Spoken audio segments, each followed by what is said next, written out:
Social media پر ڈالی تھی اور سوشل میڈیا سے ہی انہوں نے یہ تصویریں نکالی ہیں.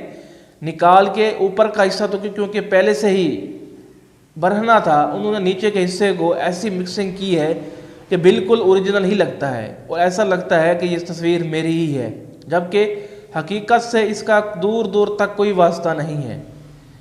تو ایف آئی اے کے جو ڈائریکٹر ہیں ان کا کہنا ہے کہ اس وقت 2 جگہیں ایسی ہیں جہاں پر یہ کام پروفیشنل طور پہ کیا جا رہا ہے.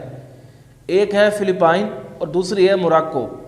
وہاں پر منظم طریقے سے انڈسٹری ہے جن کا کام ہی صرف یہی ہے کہ وہ لوگوں کو بلیک میل کرتے ہیں، اور وہ بھی فیک چیزوں کے ذریعے.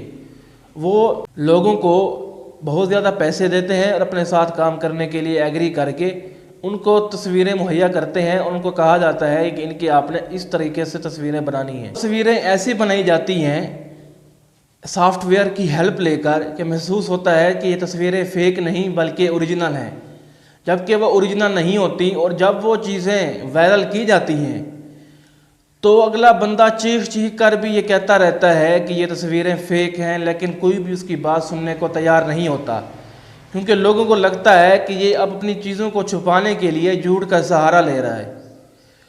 اور آنے والے 3-4 سال لگ جاتے ہیں اس کو اپنی سچائی ثابت کرنے میں. تب تک اس کی عزت ختم ہو جاتی ہے، اس کی فیملی اس سے روٹھ جاتی ہے، وہ ہر چیز سے دور چلا جاتا ہے.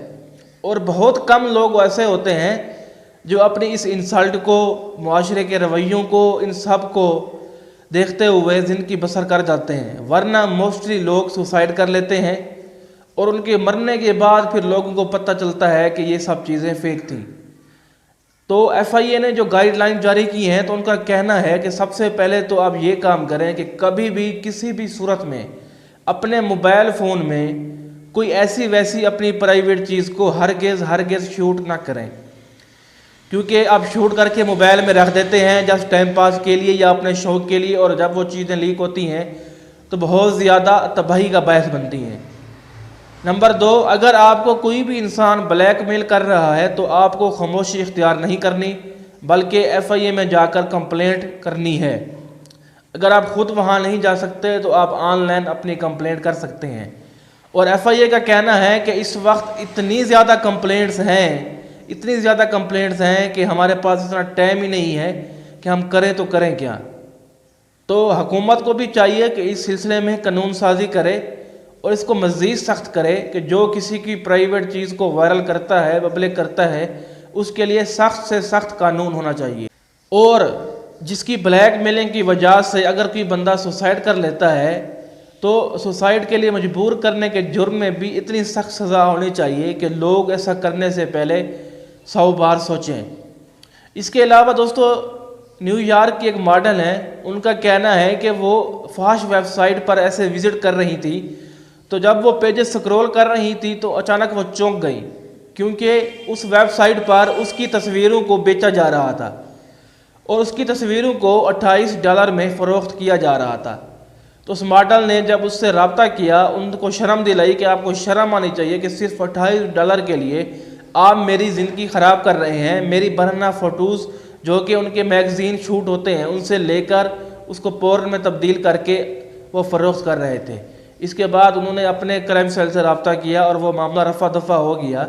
لیکن اب سوچئے ایسے کتنے لوگ ہوں گے جن کو پتہ ہی نہیں ہوگا کہ ان کی ویڈیوز اور ان کی تصویروں کو تبدیل کر کے بیچا جا رہا ہے، اور جب پتہ چلتا ہے تو میڈیا اسے اچھالتا ہے اور لوگ اس کو سچ مان لیتے ہیں. تو اس سلسلے میں سب سے پہلے تو ہمیں خود کو احتیاط کرنی چاہیے، اپنی ایسی پرائیویٹ چیزیں شوٹ نہیں کرنی چاہیے، اور اگر کوئی ایسا مسئلہ بنتا ہے تو خاموشی اختیار کرنے کی بجائے آپ کو فوراً ایف آئی اے سے رابطہ کر کے ان مجرموں کو پکڑنا چاہیے اور ان چیزوں کو ختم کرنا چاہیے، نہ کہ اپنی زندگی جو کہ اتنی قیمتی ہوتی ہے آپ کے لیے، آپ کی فیملی کے لیے، اس کو ایسے لوگوں کے لیے ضائع کر دینا چاہیے.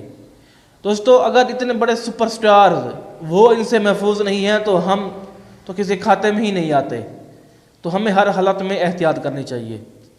دوستو، یہ تھا ہمارا آج کا ویلاگ. اگر آپ کو ہماری ویڈیو اچھی لگی ہو تو اسے لائک کیجئے، شیئر کیجئے اور ہمارے چینل کو سبسکرائب کیجئے. اور چینل کو سبسکرائب کرنے کے بعد بیل آئیکن کو پریس کرنا بالکل بھی مت بھولیں.